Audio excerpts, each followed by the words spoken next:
For example, just on environmental perspective, there's a co-benefit coming out of carbon reduction, which is air pollution reduction, right?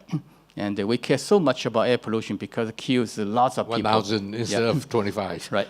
And if we can reduce coal consumption, it simultaneously reduce carbon and SO2 and NOx and save people's life today, not just in 50 years' time.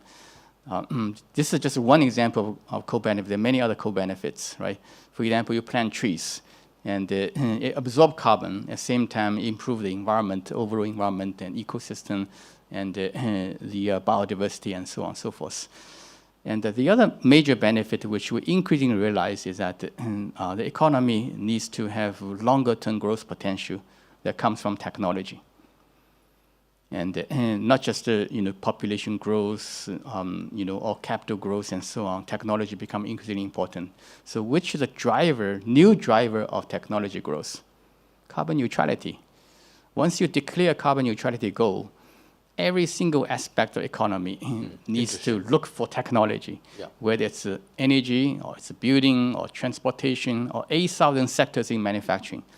They all need to invent a lot of things, apply a lot of things, and scale up a lot of things. And every single piece of that is technology.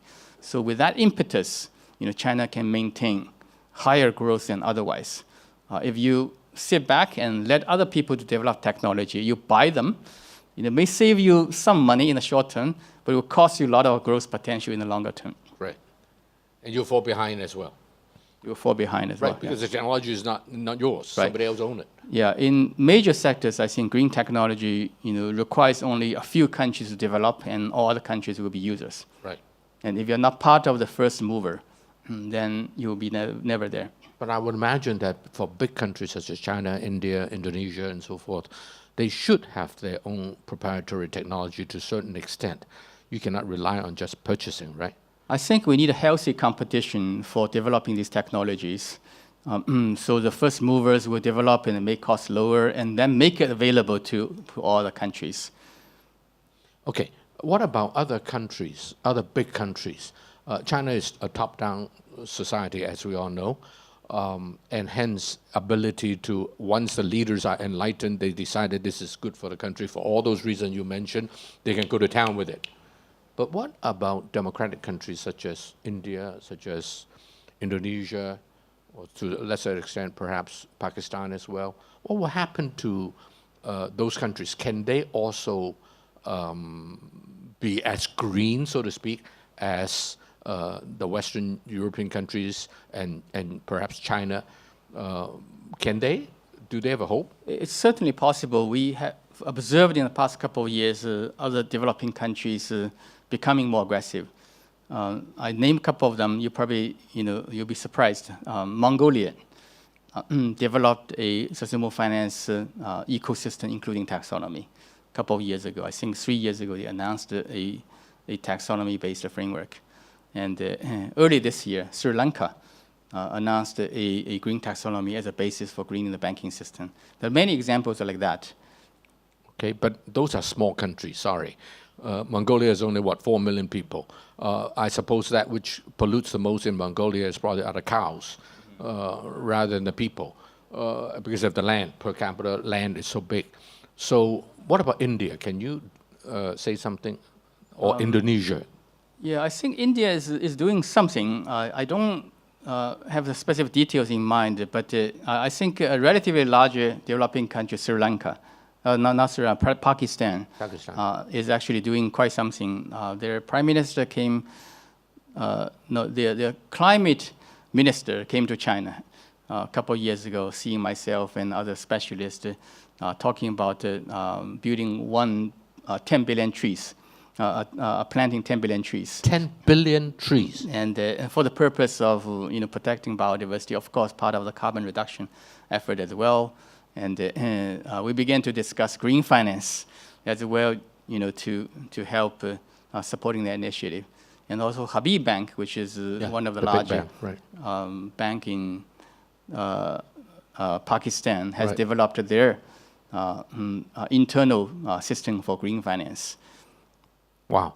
Now, 10 billion trees, this last time I checked, about 200 million people, so there's 50 trees per person Pakistan will have to plant in order to achieve that goal, right? What about smaller countries? Are there roles that smaller countries can do? They may not affect too much. I mean, Singapore, for example, very small but very important in many ways. So what can smaller countries do? Are there anything?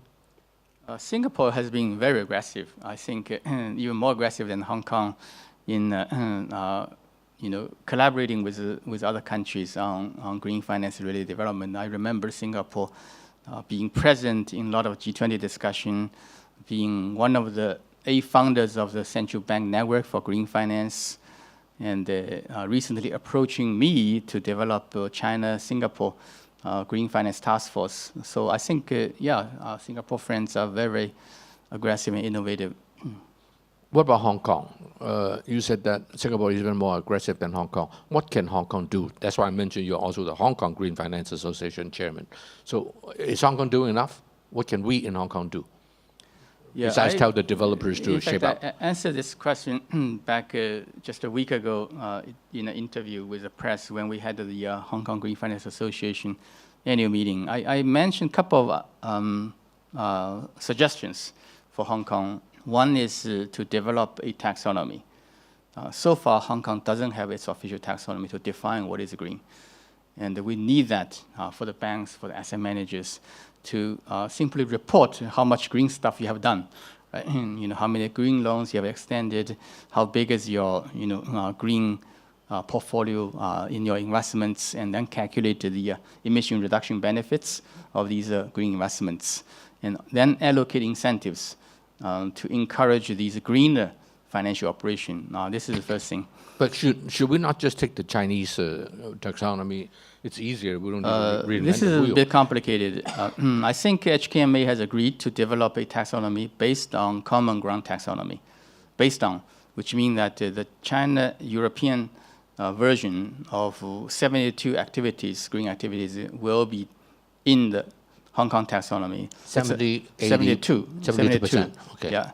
72 types of economic activities, which are carbon reducing activities, I think will go into the Hong Kong taxonomy. Right. But what's difficult is what else we should do. Right. And in fact, this is exactly going to your point of building related green activity, decarbonization activity should be there, and maybe transport-related activities should be there. These are 2 main items should go into the Hong Kong taxonomy. I think plus solid waste. Hong Kong has a big problem of not treating the waste properly and using landfill to sort of currently contain these solid waste. But most of these, in fact, could be reused, recycled. What about the United States? Do they use the EU-China co-developed taxonomy? No. And are they developing their own? Yeah, I discussed with a lot of U.S. colleagues from different regulators and the private sector. Somehow they give an impression that in the U.S. it's very hard to agree on the taxonomy. Someone was saying if one sort of a fraction saying that we are against this particular thing going to the green taxonomy, then it doesn't move. That's a sort of problems the U.S. is facing. So far, they have not said that they want a taxonomy. Well, I suppose that's a political interference, if you will. But Europe is as much democratic. How come they can get their acts together, but not? I don't know. And Europe has 27 countries. Huh? That's even tougher, supposedly, right? But they somehow, if anybody can enlighten us on that, perhaps you can speak up later. Okay, we should have about 25 minutes. I want to open up to the audience in case you have further questions before I ask my last round of questions. Ricky is from Singapore, okay, ladies and gentlemen. Ricky, yeah, please. Thank you. Thank you, Ronnie. Oh, he speaks you, no, understand the Singaporeans. I'm Ricky from Singapore. I'm a food biotech startup looking at alternative food, proteins, and things like that.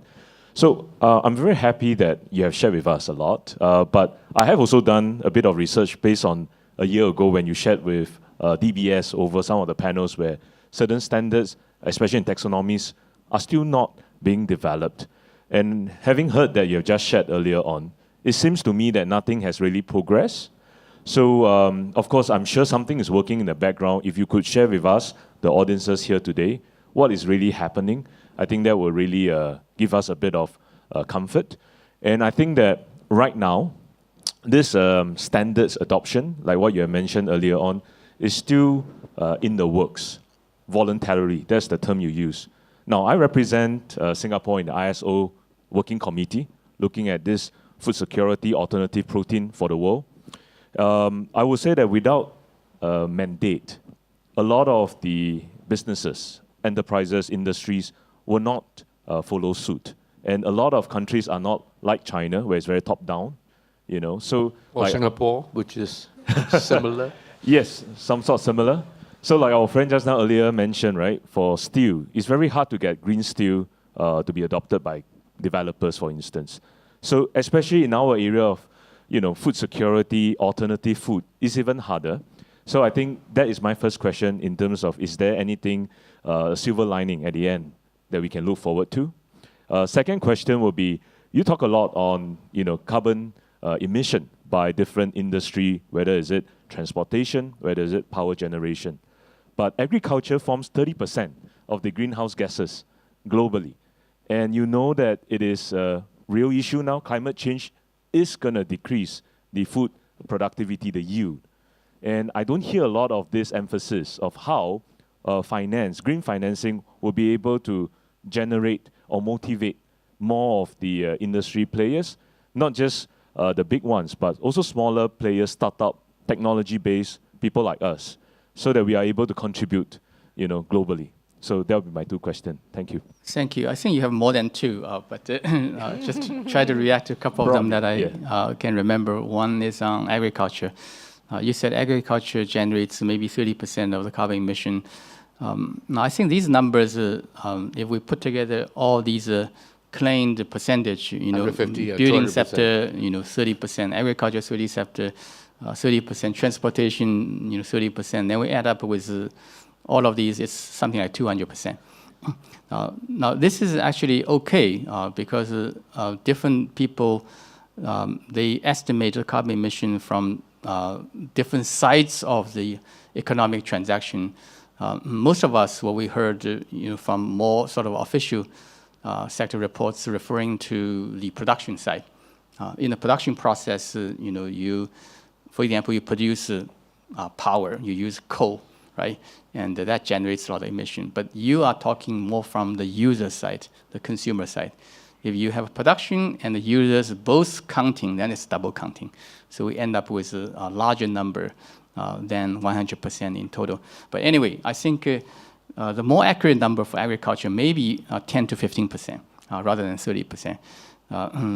In terms of, you know, its own generation, for example, the process of agriculture production, and of course, livestock. You know, you know all these stories. Now, a couple of things we should do in the agriculture sector in terms of decarbonization. One is the less usage of fertilizer, pesticides, and so on. So it's more about organic, you know, agriculture. And secondly, the usage of fossil fuel in agriculture, production, transportation process. And thirdly, it's what you probably mentioned, these artificial meat. If we can, you know, more fundamentally change people's consumption behavior, you know, away from consuming too much of meat towards consuming more vegetable-based food, then it's also a you know, important way of reducing, but it's going to be very long term. You know, it's very difficult to change people's behavior after, you know, you are raised to a certain age. But kids may be easier. Please. Thank you, Ronnie and Dr. Ma. I'd like to share with you an observation and also ask a question. So the observation is I see a rising awareness of the importance of sustainability in ASEAN countries. And actually, they're also developing their own taxonomy. So I'd like to hear your view and what's your assessment on that, and whether there's a kind of dialogue between ASEAN central banks, central banks with PBOC. And my observation is recently we had dialogues with Malaysia Central Bank and the Philippines financial regulators on sustainable financing and ESG disclosure. And actually, interestingly, the Malaysia Central Bank is conducting a climate risk stress test and seeking input from international financial institutions.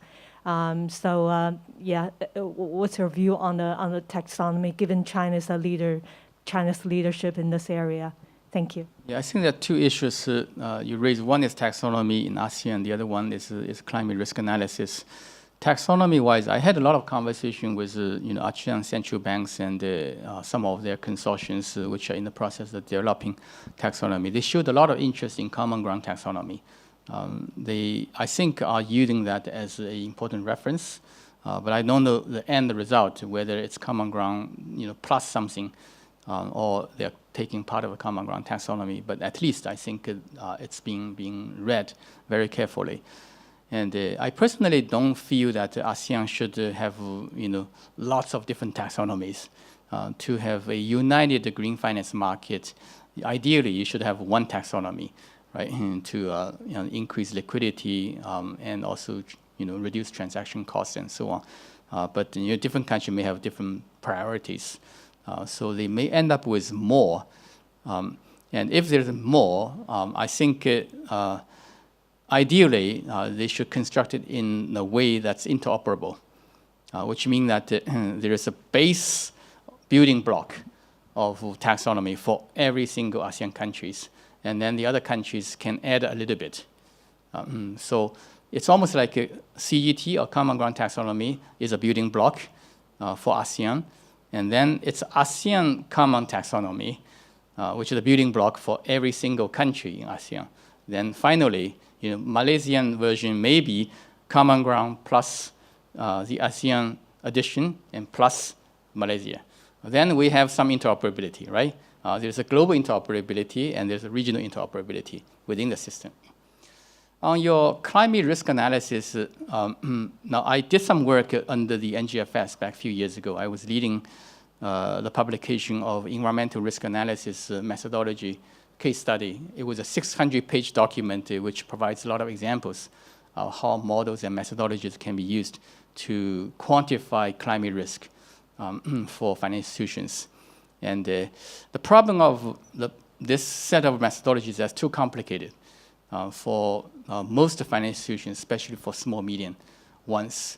And what we need to do is to develop some simple tools so that smaller size financial firms can, easily put in a few numbers and come up with the results. That's something either government regulator should do or a NGO should do going forward.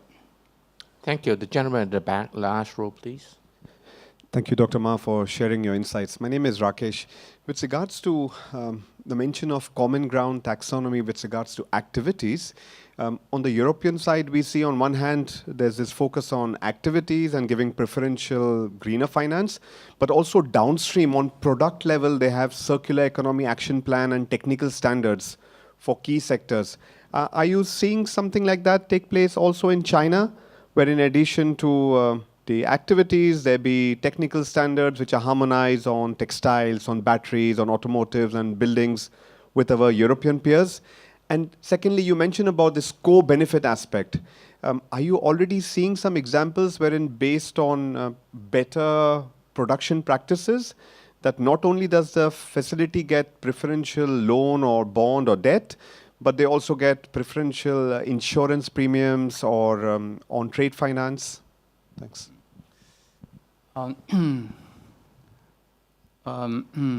Now, I guess you have two different sets of issues. On the second one, it's about getting preferential treatments from different angles. Now, just give you example, in China, we have multiple level of incentives. At the central bank level, as I said, the central bank offers cheap financing through decarbonization facility. At the local government level, some local governments will offer you interest subsidies and guarantees for particular type of green projects. And one local government, that's Huzhou municipality, even subsidized Huzhou, from Zhejiang province. Zhejiang province, yeah. It's one of the By the ocean. pilot program for green finance. They offered government payment for green insurance. That's interesting. Now, for example, you are a green building developer, and you need an insurance company to guarantee you will deliver the green credential. For example, X% of energy bill reduction. But who is going to pay the insurance? The government pays for the insurance rather than the building developer to pay for the insurance. So there are multiple sort of layers of incentives are in the system. And someone, for example, developer, may be able to use a few incentives to help them to develop a project that's becoming more profitable than otherwise. Sorry, what was the first question? It's with regards to taxonomy on technical standards. Technical on standards and product level, taxonomy, yeah. Both China and European taxonomy has description of activities and also the technical thresholds. For example, for solar, we don't call every single solar project green project. Only if the solar project has a conversion ratio that's above certain percentage, then we call it a green, because these are efficient enough to offset the emission in the earlier part of the supply chain. For example, they need to import iron ore to China to turn them into steel, and steel into machinery. All these are polluting and carbon intensive. But if the efficiency of conversion is high enough, then we can offset the emission in the early stage of the supply chain. How do you prevent cheating, greenwashing and all that kind of stuff? It's nobody to double check, right? In real estate, in construction, you have a quantity surveyor that check your quality and quantity, right? But in the green finance, who is there to check? In some segments of green finance, we do have a ecosystem to check on greenwashing, but not complete yet. And these three elements of the ecosystem are: number one, definition of green. You need to have official definition of green rather than everybody can claim my stuff is green. So who certifies? In China, it's the official taxonomy. Okay. For example, the central bank issues green bond taxonomy. The NDRC issues the green project taxonomy. Right. So you need to have these official definition of green rather than too many unofficial definition. Secondly, it's the disclosure requirement. The regulator needs to require the fundraiser or the company to report on the usage of your funds into the specific green activities and calculate the environmental benefits and report them. That's the second key thing. The third key thing is what you want, the verifier. In the green bond space, we do have verifiers. Most of the green bonds issued are verified by third party. They have to sign a document saying, I believe this is green against the taxonomy, and they have liability in terms of reputation. But as you said, not every single green activity is being verified, and we need to develop a fuller system that includes these three elements. I would imagine that the big financial institutions, they are being watched over with hawk's eyes.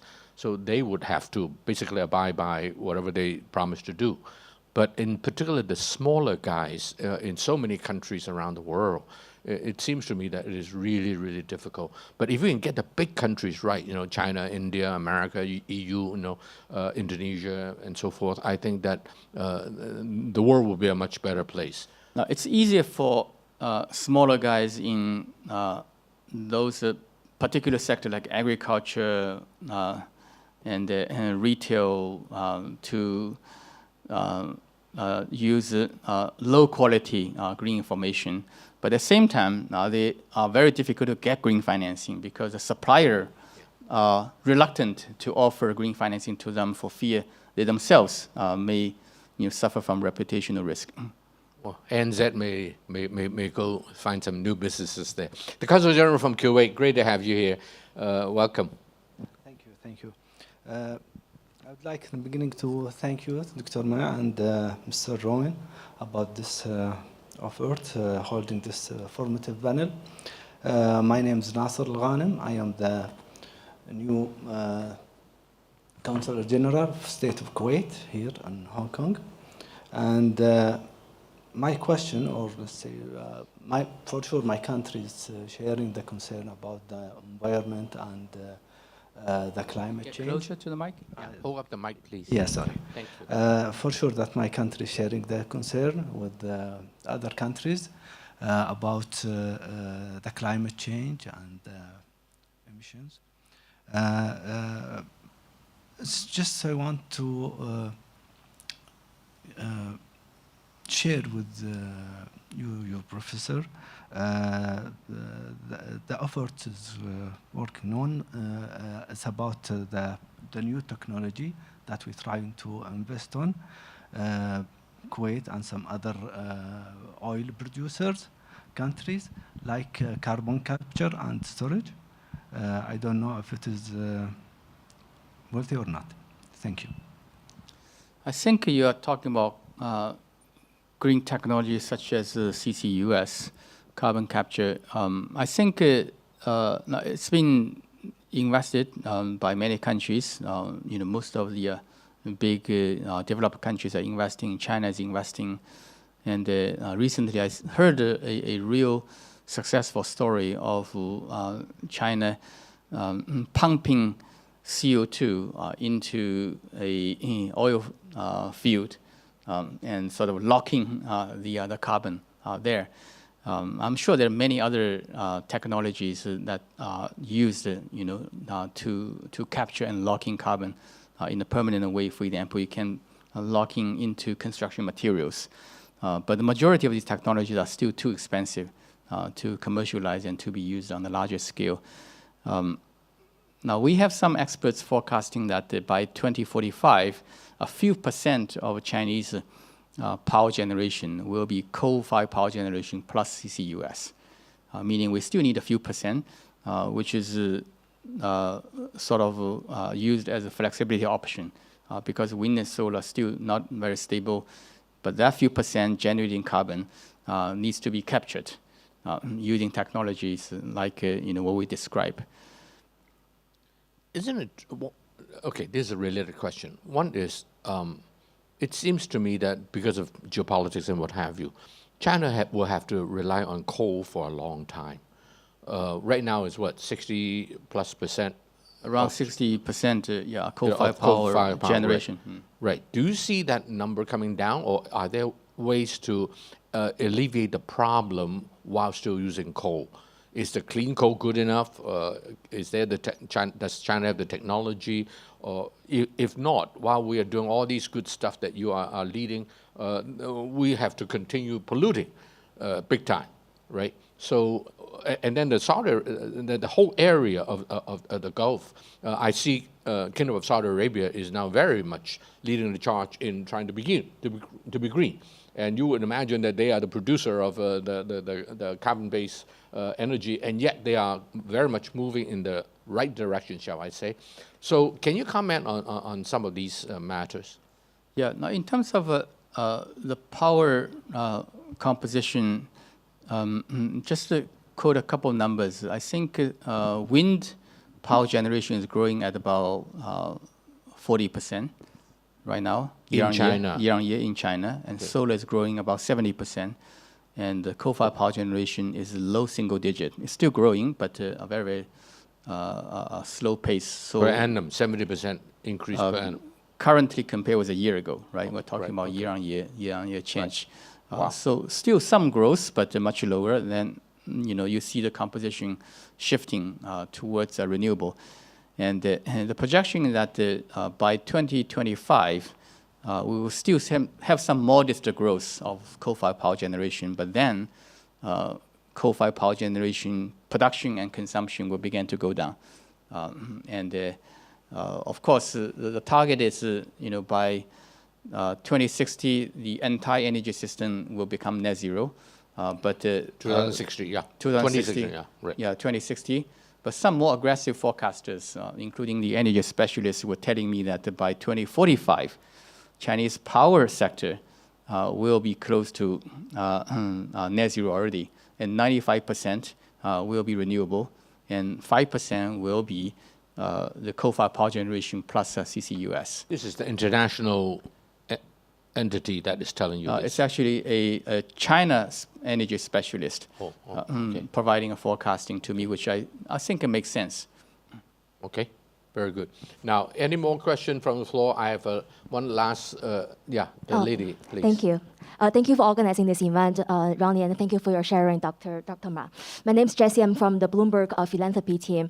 I have a question. Previously, you mentioned about how Hong Kong can improve ourselves locally. Hong Kong is a very strategic location in the region, international financial hub, and also connecting with China, serving as a bridge.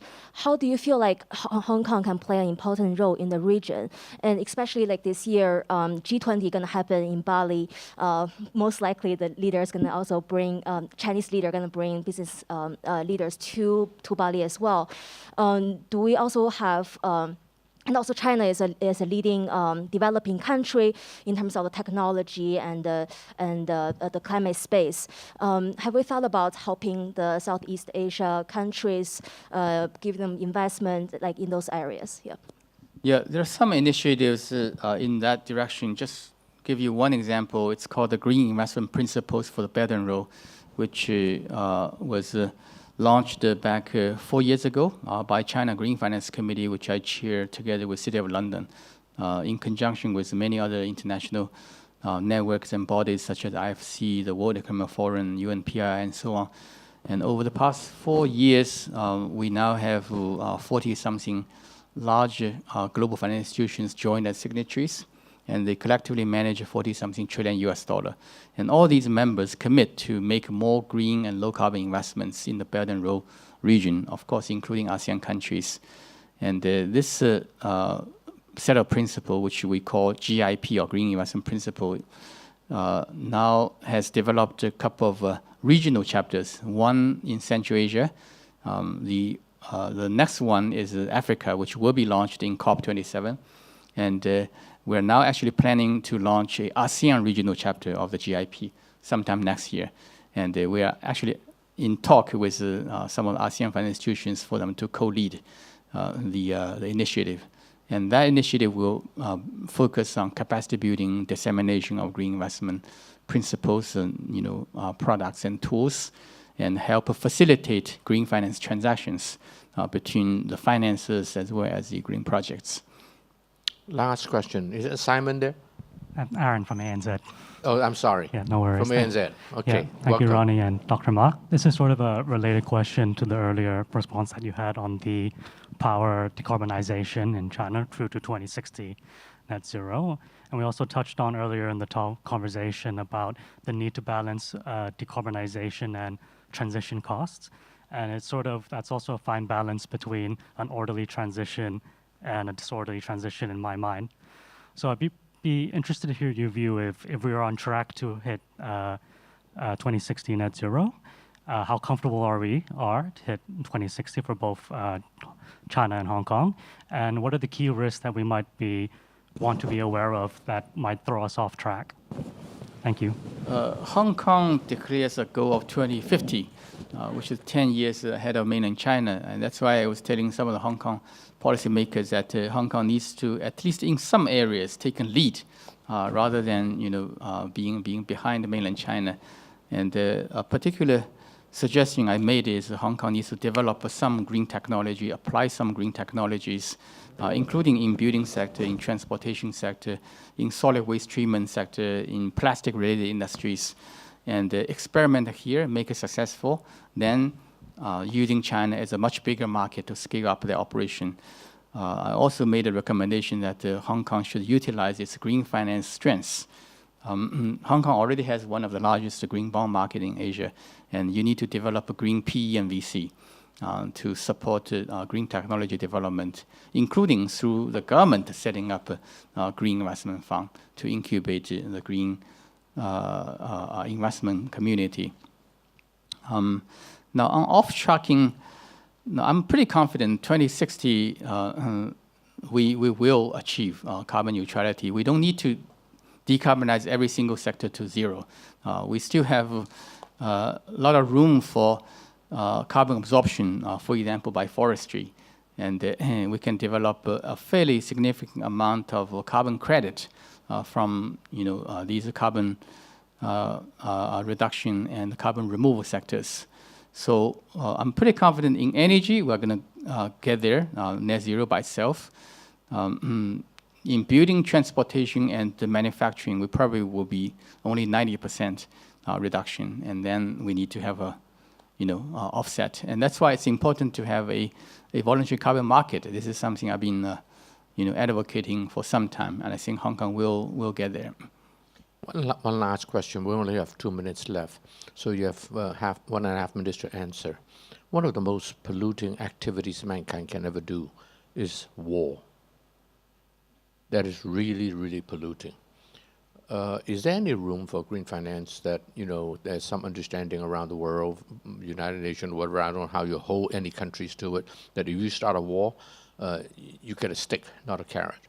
That, you have to pay for whatever damage. Obviously, how to determine and adjudicate it will be very difficult.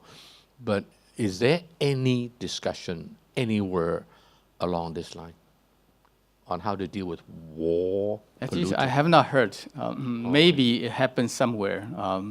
It's a conversation at a very different level compared with the green finance topic, which is based on assumption of a peaceful world. Okay, I wonder if our chair, John Thornton, you have any final comments to make? You're a very knowledgeable gentleman on many, many things. I have a question. Oh, okay. Well, no, I'll comment, then I'll question. In the discussion between John Kerry and Xie Jinhua on climate. Xie Jinhua is a former Minister of Environment. Chief negotiator. Right.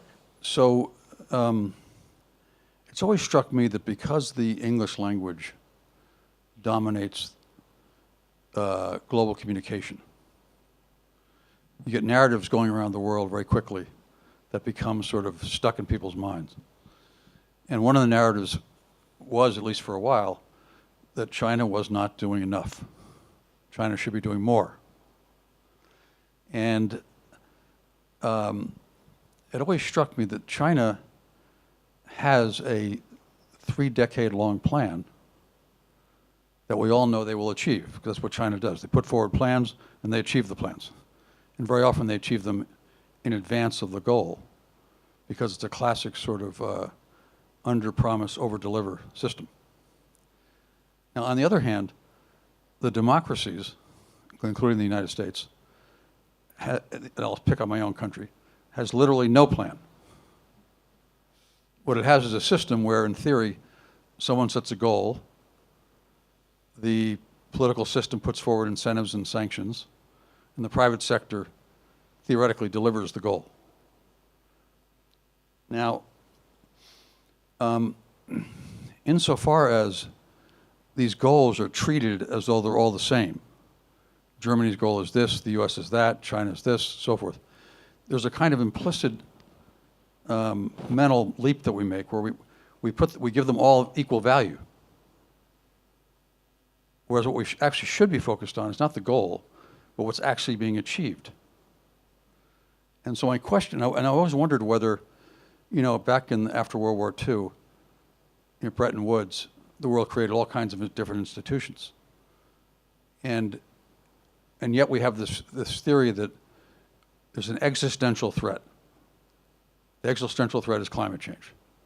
If we really believe it's an existential threat, if that's really true, then why wouldn't the world create an institution, probably a financial institution, which is why I bring this up, and the primary purpose of the institution would be to monitor the actual achievements and publish every year a definitive report, which would say, you know, Germany's behind by X and the UK is ahead by Y, and so that you would actually achieve something and people would be held to account.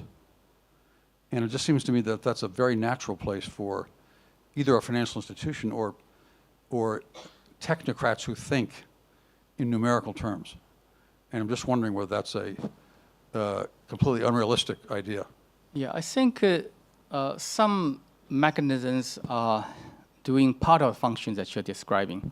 Right? UNFCCC, they negotiate, and same time they ask different countries to report and also submit the new commitments going forward on climate-related activities. And the G20 Sustainable Finance Working Group, which I'm co-chairing now, I think may play some role to some extent in coordinating and monitoring progress of sustainable finance flows in different countries. Because we do have a section in each year's annual report called Progress Report. And so far, we officially ask all the international organizations, such as World Bank, IMF, OECD, FSB, NGFS, IPSF, to report on what they did last year and what they intend to do next year. That's part of the official progress report. At the same time, we invite voluntarily country contributions or the reports. I think out of the 20 countries, we may have at least 15 countries report on what they did in the sustainable finance space. It's not official yet, it's still voluntary, but it may gradually evolve into something more formal. And even if it's not mandatory, it becomes a mechanism for, pressures, right? If you're performing better, everybody sees it. Now, if you're not performing, have nothing to say, then it's a shame. So I think the direction is right, but moving it to a mandatory requirement is still so difficult, as I said earlier. Everything at the G20 level is voluntary. So some country may block it from reaching a mandatory requirement. Well, ladies and gentlemen, I'm still buying my inflatable rubber dinghy. But nonetheless, it is encouraging to hear that the biggest country in the world, and in recent days, the biggest polluters in the world, China, is doing something serious about it. And if you guys don't get it right, the world is sunk. And to me, this is existential. The only problem is China is it's not the only country. There are many other countries, big countries around the world, that need to also cooperate and do similarly in order for us to be saved. So, ladies and gentlemen, my hope is that one day I can give up my rubber dinghy and be able to breathe fresh air. That will be, at least, if not for me, for my children. But I think, ladies and gentlemen, we have a great discussion. I think Dr. Ma Jun is very knowledgeable about the subject and very influential as well, that can get something done in the mainland of China. So shall we give a big round of applause to our guests? Thank you, Ronnie. Thank you, everyone. Thank you, Dr. Ma Jun. Watch out for the announcement for programs. There are a lot more coming. We are, because of the hybrid form now, we're going to ramp up a lot more business and policy program, as well as the arts and culture, which we always do. So watch out for your for the announcement, and bring your friends along, and maybe we'll get some more new members. Thank you very much, John. Great to have you.